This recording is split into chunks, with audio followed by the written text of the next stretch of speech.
Halo guys, assalamualaikum warahmatullahi wabarakatuh. Welcome to my channel Sahabat Berjalan Belajar Hidup dari Jalan Cerita. Seperti biasa, kita buka dengan pantun dulu. Jalan-jalan ke Surabaya, jangan lupa beli sabiam. Jumpa lagi dengan Ana Daulika. Terima kasih sudah mampir di channel aku. Kali ini kita akan bahas salah satu tokoh yang sangat berpengaruh di dunia. Beliaulah yang menjadi cikal bakal dari penghargaan terbesar di dunia, yaitu penghargaan Nobel. Beliau bahkan rela menyisihkan beberapa, bahkan 94% dari kekayaannya untuk kontribusi yang luar biasa demi kemajuan dunia. Siapakah dia? So, tidak usah berlama-lama, happy watching. Yaps, Alfred Bernhard Nobel, atau yang sering disebut sebagai Nobel. Nanti kita sebutnya Alfred gitu aja ya. Nah, jadi Alfred Bernhard Nobel ini merupakan seorang kimiawan, juga penemu dan juga pembisnis asal Swedia, yang beliaulah yang menjadi cikal bakal dari penghargaan Nobel. Nah, sekilas nih, jadi Alfred ini lahir di Stockholm, Swedia pada tanggal 21 Oktober 1833 dari pasangan Immanuel Nobel dan juga Andreas Alcel Nobel. Dia juga memiliki dua kakak, yaitu Robert yang lahir pada tahun 1829 dan juga Ludwig yang lahir pada tahun 1831. Nah, ayah Alfred ini itu merupakan seorang penemu juga, yang dia ini sangat berkontribusi dalam pembangunan seperti jembatan, bangunan, dalam hal peledakan batu untuk konstruksi tersebut. Nah, pada tahun ketika Alfred ini lahir, nah kebetulan saat itu bisnis ayahnya ini sedang merugi, sehingga ayahnya itu memutuskan untuk pindahlah itu merantau ke Finlandia dan juga Rusia. Sedangkan ibunya itu tetap di Stockholm, Swedia untuk tetap menjaga anak-anaknya, dan juga disinilah ibunya ini mendirikan sebuah toko grosir untuk menghidupi keluarganya. Sebenarnya tak menunggu waktu lama, jadi bisnis ayahnya ini di Petersburg, Rusia itu mulai menanjak.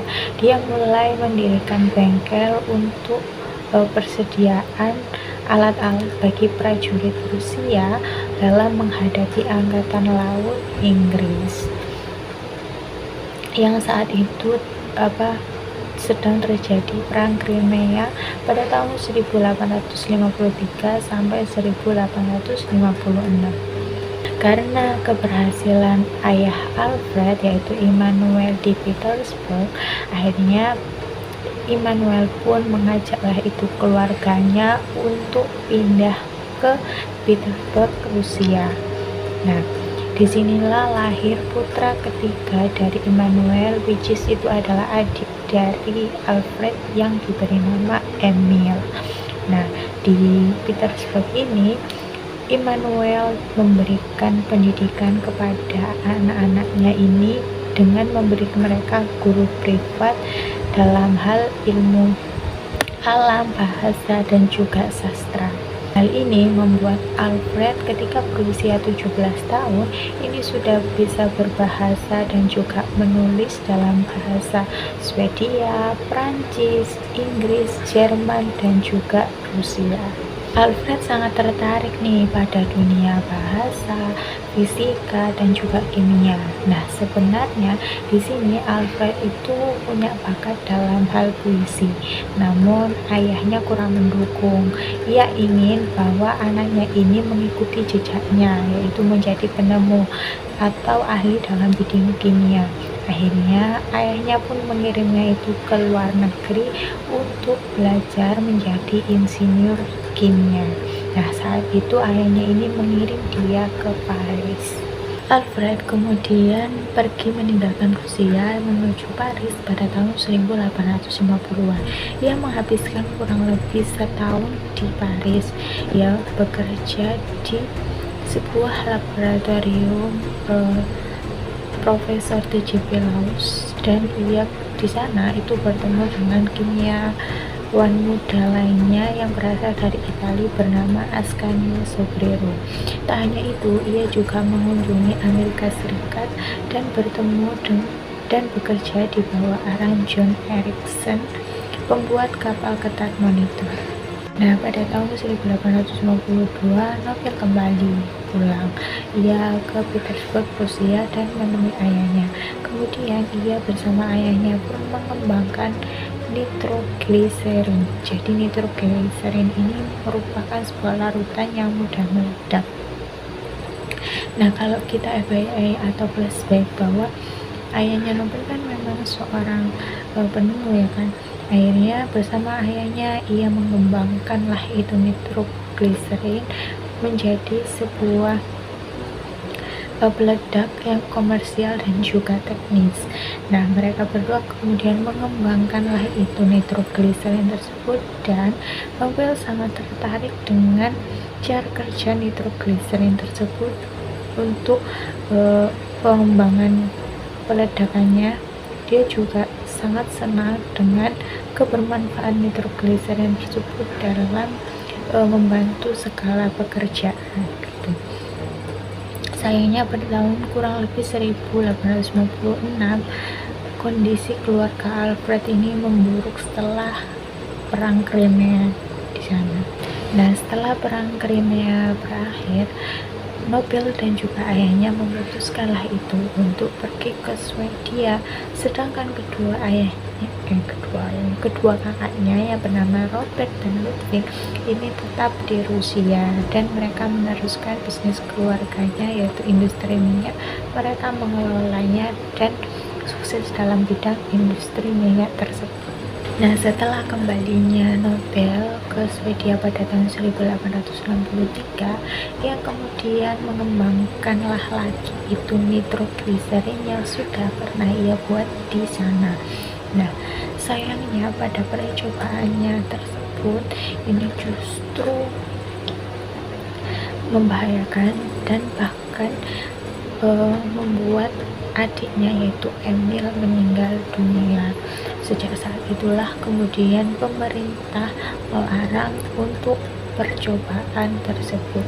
Namun Nobel di situ tak menyerah begitu saja.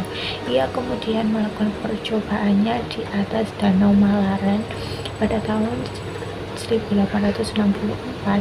Akhirnya nitrogliserin tersebut dapat dibuat dimasak secara aman. Akhirnya pada tahun 1866 Nobel melalui percobaannya ini berhasil menemukan campuran nitrogliserin dengan tanah halus Kieselguhr, di mana tanah halus Kieselguhr ini merupakan tanah yang berasal dari sisa-sisa atom, kemudian akan mengubah cairan tersebut menjadi pasta dalam bentuk batang. Ia kemudian mendapatkan hak paten lah itu atas penemuan tersebut dan menamai penemuan tersebut yaitu dinamit. Jadi itulah mengapa Alfred Bellham Nobel ini dikenal sebagai penemu dinamit. Tak hanya itu, ia juga menemukan yang namanya detonator atau sumbat peledak yang ia ini bisa dinyalakan dengan cahaya sumbu. Penemuan ini dibuat saat bermahkota intan dan juga berangin. Ini digunakan secara umum. Nah, emang manfaatnya apa sih dinamit ini dalam kehidupan? Nah, jadi dinamit ini itu berfungsi meringankan pekerjaan konstruksi di sana, mulai dari peledakan batu, kemudian pemboran saluran, pembangunan jembatan, dan masih banyak lagi. Alfred kemudian semakinlah itu dikenal karena penemuan dinamit dan juga detonatornya tersebut yang sangat berfungsi dalam proses pembangunan. Akhirnya Hal ini pun membuat Alfred terus mengembangkan penemuannya tersebut. Bahkan ia mempunyai pabrik di 20 negara berbeda, seperti di Stockholm, Swedia, kemudian ada juga Remo, Italia, Hamburg, Jerman, kemudian ada juga Argyle, Skotlandia, Sanremo, Italia, dan masih banyak lagi. Tetapi ia memilih untuk tetap tinggal di Paris. Dan pada tahun itu, Alfred Bernhard Nobel dikenal sebagai pengembara terkaya di Eropa karena sering visit ke pabrik-pabriknya tersebut. Tak berhenti sampai di situ, Nobel juga berusaha untuk mencoba membuat karet, kulit sintetis, bahkan juga sutra tiruan. Nah, selain itu, ia juga membuat gelatin, balistit, dan juga batu permata, tiruan, dan masih banyak lagi. Sampai kematiannya pada tahun 1896, ia berhasil mendapatkan kurang lebih 355 paten. Meskipun begitu, bukan berarti hidup Alfred Bernhard Nobel ini berjalan begitu mulus-mulus saja gitu. Justru ia ini sering mendapatkan banyak sekali rintangan di setiap penemuannya. Salah satunya pada saat ia ini di Paris, ia bertemulah itu dengan anak muda yang bernama Baron Page. Nah, di sana ia kemudian memperkenalkan penemuan barunya, yaitu serbuk tanpa asap. Nah, kemudian saat itu ada orang nih yang mengaku dirinya itu bernama Voltasia. Ia menanyakan bagaimana cara membuatnya. Kemudian Nobel pun memberitahu cara membuatnya. Kemudian ketika Voltasia itu hendak pergi, di depan rumahnya itu sudah ada polisi yang sebenarnya. Dan yang menyakitkan, para penggila perang ini menggunakan hal tersebut secara brutal. Nah, di sini Nobel itu nggak suka gitu loh kalau penemuannya tersebut itu tidak digunakan untuk perdamaian. Nah, di sini kemudian Nobel sempat itu ditangkap dan dipenjara kurang lebih selama 2 bulan, dan pabrik yang memproduksi serbuk tanpa asap tersebut kemudian sempat ditutup. Tak berhenti sampai di situ, lagi-lagi badai menerjang Nobel. Jadi saat itu Nobel itu membentuk sebuah komite yang diberi nama Komite Serbuk Mesiu. Nah, ia kemudian memperkenalkanlah itu penemuannya di komite tersebut. Nah, salah satu dari anggota komite tersebut yaitu James Dewar, di mana dia ini berasal dari Inggris, yang merupakan penemu dari botol vakum. Nah, karena Nobel ini selalu mengatakan apa penemuannya itu kepada komite tersebut. Nah, James Dewar yang merupakan saat itu menjadi anggota komite asap mesiu itu tentu saja tahu dengan apa yang dijelaskan oleh Nobel. Nah, kemudian bisa dibilang bahwa James Dewar ini itu mengkhianati Nobel dengan mematenkan serbuk tanpa asap tersebut dengan nama Cordite. Pada tanggal 27 November 1895, Nobel menandatangani surat wasiatnya untuk memberikan 94% dari harta kekayaannya kepada siapapun yang melakukan kontribusi besar untuk manusia. Nah, di tahun 2012, kekayaan Albert itu kurang lebih 472 juta dolar. Nah, ia ingin memberikan harta tersebut itu kepada siapapun yang baik itu ahli dalam bidang fisika, kimia, sastra, kedokteran, dan juga perdamaian ini tanpa memandang kewarganegaraannya. Alfred meninggal di Sanremo, Italia pada tanggal 10 Desember tahun 1896 saat usianya 63 tahun. Ia kemudian dimakamkan di Norra begravningsplatsen, pemakaman utara Stockholm. Di dalam surat wasiatnya tadi itu kan Nobel ingin memberikan 94% dari harta kekayaannya kepada setiap orang yang memiliki kontribusi besar bagi manusia. Hal ini sebenarnya tidak berjalan begitu mulus loh. Hal ini sempat ditentang oleh sanaknya. Butuh waktu kurang lebih 4 tahun bagi pengawas untuk meyakinkan sanak keluarganya agar memenuhi harapan Alfred sesuai dengan surat wasiatnya. Hingga kemudian di tahun 1969, Bank Sentral Swedia itu mendirikan Nobel Ekonomi untuk memberikan penghormatan kepada Alfred Bernhard Nobel.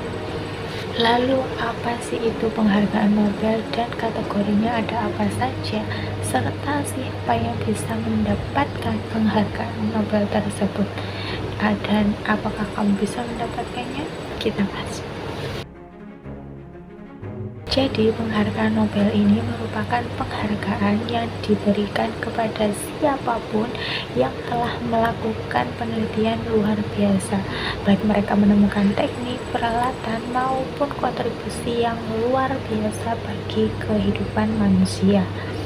Penghargaan Nobel diserahkan setiap tahun dan pertama kali diberikan pada tahun 1901 oleh Old Royal Academy of Music, Stockholm.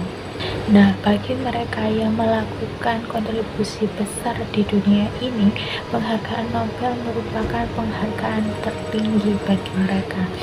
Seremoni penghargaan Nobel dilakukan setiap tahun.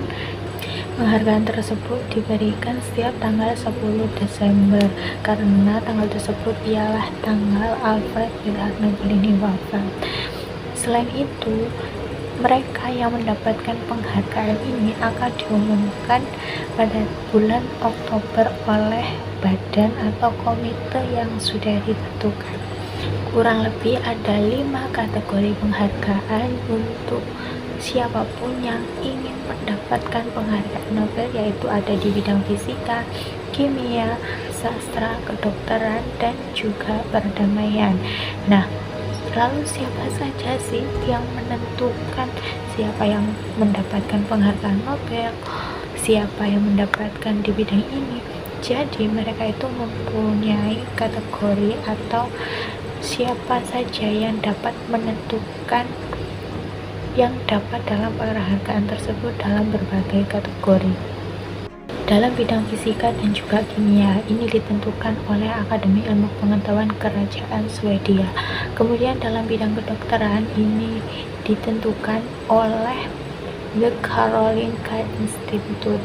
Kemudian ada juga dalam bidang sastra, ini ditentukan oleh Swedish Academy, dan dalam bidang perdamaian, ini ditentukan oleh Norwegian Storting. Dan menurut data terbaru di tahun 2024, peraih penghargaan Nobel yaitu dalam bidang fisika ini ada John Hopfield dan juga Geoffrey Hinton. Kemudian dalam bidang kimia ini ada David Becker, kemudian ada juga Demis Hassabis dan juga John Jumper.